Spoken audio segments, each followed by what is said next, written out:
Cricket ಜಗತ್ತಿನ interesting ಸುದ್ದಿಗಳನ್ನ quick ಆಗಿ ಹೇಳ್ತೇನೆ ಕ್ರಿಕೆಟ್ ರೌಂಡ್ ಅಪ್ ನಲ್ಲಿ. ನಾನು ಶಾಂತಾ, ನೀವು ಸುದ್ದಿಯಾನದ ಸಬ್ಸ್ಕ್ರೈಬರ್ ಆಗೋದಕ್ಕೆ ಮರಿಬೇಡಿ. ಮುಂಬೈ ತಂಡ ಹೈದರಾಬಾದ್ ವಿರುದ್ಧ 4 ವಿಕೆಟ್ಗಳ ಗೆಲುವು ಸಾಧಿಸಿದೆ.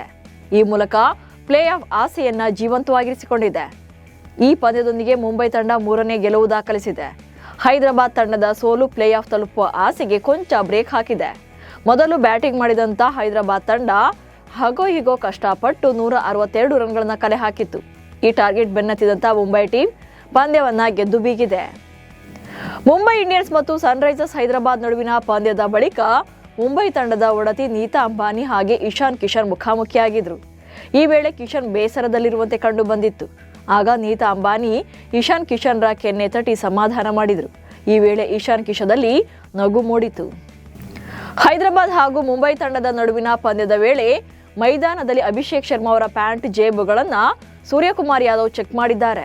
ಅಭಿಷೇಕ್ ಶರ್ಮಾ ಪಾಕೆಟ್ಗಳನ್ನ ಸೂರ್ಯ ಚೆಕ್ ಮಾಡುವಾಗ ಆಟಗಾರರ ಮುಖದಲ್ಲಿ ಕೂಡ ನಗು ಮೂಡಿತ್ತು. ಕಳೆದ ಪಂದ್ಯದಲ್ಲಿ ಪಂಜಾಬ್ ಕಿಂಗ್ಸ್ ವಿರುದ್ಧ ಸಿಡಿಲಬ್ಬರದ ಬ್ಯಾಟಿಂಗ್ ಮಾಡಿದ್ದ ಅಭಿಷೇಕ್ ಶರ್ಮಾ ಸೆಂಚುರಿ ಬಾರಿಸಿ ತನ್ನ ಪ್ಯಾಂಟ್ ಜೇಬಿನಿಂದ ಚೀಟಿಯೊಂದನ್ನ ತೆಗೆದು ಪಿಚ್ನಲ್ಲೇ ಎಲ್ಲರಿಗೂ ತೋರಿಸಿದ್ರು. ಹೀಗಾಗಿ ಈ ಪಂದ್ಯದಲ್ಲೂ ಅಭಿಷೇಕ್ ಶರ್ಮಾ ಚೀಟಿ ಏನಾದರೂ ತಂದಿರಬಹುದಾ ಎಂದು ಸೂರ್ಯಕುಮಾರ್ ಚೆಕ್ ಮಾಡೋ ಮೂಲಕ ತಮಾಷೆ ಮಾಡಿದ್ರು.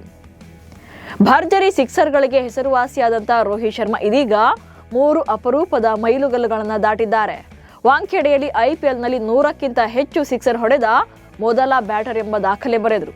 ಒಂದೇ ಮೈದಾನದಲ್ಲಿ ನಡೆದ ಐಪಿಎಲ್ ಪಂದ್ಯಗಳಲ್ಲಿ 100ಕ್ಕಿಂತ ಹೆಚ್ಚು ಸಿಕ್ಸರ್ಗಳನ್ನು ಬಾರಿಸಿದ 4ನೇ ಬ್ಯಾಟರ್ ಅಂತ ಎನ್ನಿಸಿಕೊಂಡಿದ್ದಾರೆ. ಮುಂಬೈ ಇಂಡಿಯನ್ಸ್ ತಂಡದ ಪರ ಒಟ್ಟಾರೆಯಾಗಿ 250 ಸಿಕ್ಸರ್ಗಳ ಸಾಧನೆ ಮಾಡಿದ್ದಾರೆ. ಮುಂಬೈನ ವಾಂಖೆಡೆ ಕ್ರೀಡಾಂಗಣದಲ್ಲಿ ಸನ್ರೈಸರ್ಸ್ ಹಾಗೆ ಮುಂಬೈ ತಂಡದ ನಡುವಿನ ಪಂದ್ಯಕ್ಕೂ ಮುನ್ನ ಬಿಸಿಸಿ ಅಧ್ಯಕ್ಷ ರೋಜರ್ ಬಿನ್ನಿ ರೋಹಿತ್ ಶರ್ಮಾ ಅವರಿಗೆ ವಿಶೇಷ ಸ್ಮರಣಿಕೆಯನ್ನು ನೀಡಿ ಗೌರವಿಸಿದರು.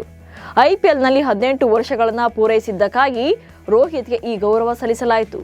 ಐಪಿಎಲ್ನ ಮೊದಲ ಸೀಸನ್ನಿಂದ ರೋಹಿತ್ ಶರ್ಮಾ ಈ ಲೀಗ್ನ ಭಾಗವಾಗಿದ್ದಾರೆ.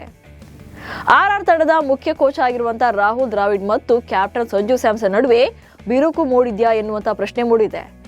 ಡಿಸಿ ವಿರುದ್ಧದ ಪಂದ್ಯದಲ್ಲಿ ಸೂಪರ್ ಓವರ್ ಪ್ರಾರಂಭವಾಗುವ ಮೊದಲು ರಾಹುಲ್ ದ್ರಾವಿಡ್ ತಮ್ಮ ತಂಡದ ಸದಸ್ಯರು ಮತ್ತು ಸಹಾಯಕ ಸಿಬ್ಬಂದಿಯೊಂದಿಗೆ ಮಾತನಾಡ್ತಾ ಇದ್ರು. ಸಂಜು ಈ ಚರ್ಚೆಯಲ್ಲಿ ಇರಲಿಲ್ಲ.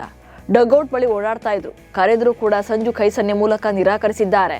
ಈ ವಿಡಿಯೋ ವೈರಲ್ ಆದ ಬಳಿಕ ಸಂಜು ಮತ್ತು ದ್ರಾವಿಡ್ ನಡುವೆ ಎಲ್ಲವೂ ಸರಿಯಿಲ್ಲ ಎನ್ನಲಾಗ್ತಿದೆ.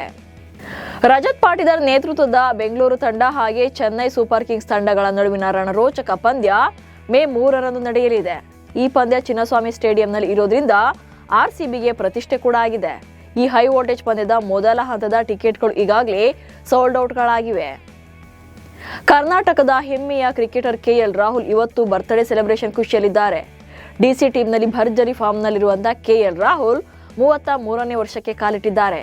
ಇತ್ತೀಚೆಗಷ್ಟೇ ಹೆಣ್ಣು ಮಗುವಿಗೆ ತಂದೆಯಾದ ಖುಷಿಯಲ್ಲಿರುವ ಕೆಎಲ್ಗೆ ಈ ವರ್ಷ ಹುಟ್ಟುಹಬ್ಬ ಡಬಲ್ ಖುಷಿ ನೀಡಿದೆ.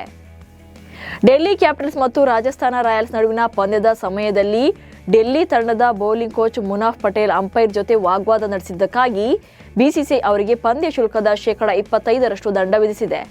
ಮುನಾಫ್ ತಮ್ಮ ತಪ್ಪನ್ನು ಒಪ್ಪಿಕೊಂಡಿದ್ದಾರೆ. ಡೆಲ್ಲಿ ತಂಡ ಆರ್ಆರ್ ವಿರುದ್ಧ ಸೂಪರ್ ಓವರ್ನಲ್ಲಿ ಗೆಲುವನ್ನು ಸಾಧಿಸಿತ್ತು. ಆದರೂ ಮ್ಯಾಚ್ ಟೈಮಲ್ಲಿ ತಾಳ್ಮೆ ಕಳೆದುಕೊಂಡಿದ್ದ DC bowling coach Munaf Patel umpire ಜೊತೆ ವಾಗ್ವಾದ ನಡೆಸಿದ್ರು.